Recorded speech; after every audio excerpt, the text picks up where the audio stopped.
जय श्री राधे कृष्ण भक्तों। तो आइए आज की कहानी शुरू करते हैं। तो हमारी आज की कहानी है दो चिड़िया। जंगल में बरगद के एक ऊंचे पेड़ पर चिड़िया घोंसला बनाकर अपने दो बच्चों के साथ रहती थी। एक दिन एक तूफान आया और बरगद का वह पेड़ गिर गया।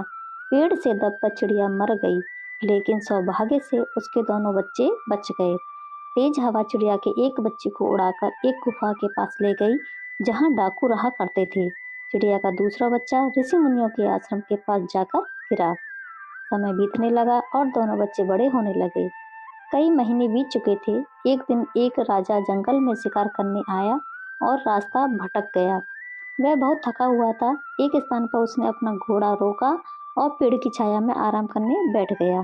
जहां वह आराम कर रहा था उसके पास ही एक गुफा थी। राजा ने आंख बंद की ही थी कि जिस पेड़ के नीचे वह आराम कर रहा था उस पर बैठी चिड़िया बोल पड़ी, जल्दी आओ जल्दी आओ, इस आदमी के पास ढेर सारे आभूषण हैं। इसका गला काटकर इसे मार डालो और इसे लूट लो।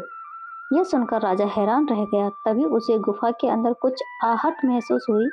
खतरा भांपते ही वह अपने घोड़े को सरपट दौड़ाता हुआ वहां से दूर निकल गया। वह घोड़ा दौड़ाता दौड़ाता थक चुका था। आराम करने का एक पेड़ के नीचे जा बैठा। पास ही एक आश्रम दिखाई पड़ रहा था। उसके नीचे बैठते ही पेड़ की एक डाली पर बैठी चिड़िया बोल पड़ी, राजन आपका स्वागत है। इस समय आश्रम में कोई नहीं है, ऋषि बाहर गए हैं, किंतु आप अंदर जाकर आराम करिए, कुछ देर में ऋषि आते ही होंगे। राजा ने सिर उठाकर चिड़िया को देखा। वह हूबहू पहली वाली चिड़िया की तरह ही दिख रही थी। चिड़िया की बात मानकर राजा आश्रम के अंदर चला गया। कुछ देर में ऋषि आश्रम लौट आए। राजा ने उन्हें प्रणाम किया। ऋषि ने राजा के लिए भोजन पानी का प्रबंध किया। भोजन के बाद कुछ देर आराम कर राजा जाने को हुआ तो उसने मन में कौंध रहा प्रश्न ऋषि से पूछ लिया, गुरुवर, आपके आश्रम के सामने स्थित पेड़ पर जैसी चिड़िया है, हूबहू वैसी ही चिड़िया मैंने कुछ दूरी पर स्थित एक गुफा के पास के पेड़ पर देखी, लेकिन दोनों की बोली में बहुत अंतर था। मैं हैरान हूँ कि एक जैसी चिड़िया होने के बाद भी दोनों में इतना अंतर। तब ऋषि बोले, राजन, वे दोनों एक ही चिड़िया से जन्मी थी और तूफान में बिछड़ गए थे। एक डाकुओं की गुफा के पास उनकी संगत में बड़ी हुई और उनकी बोली सीख ली।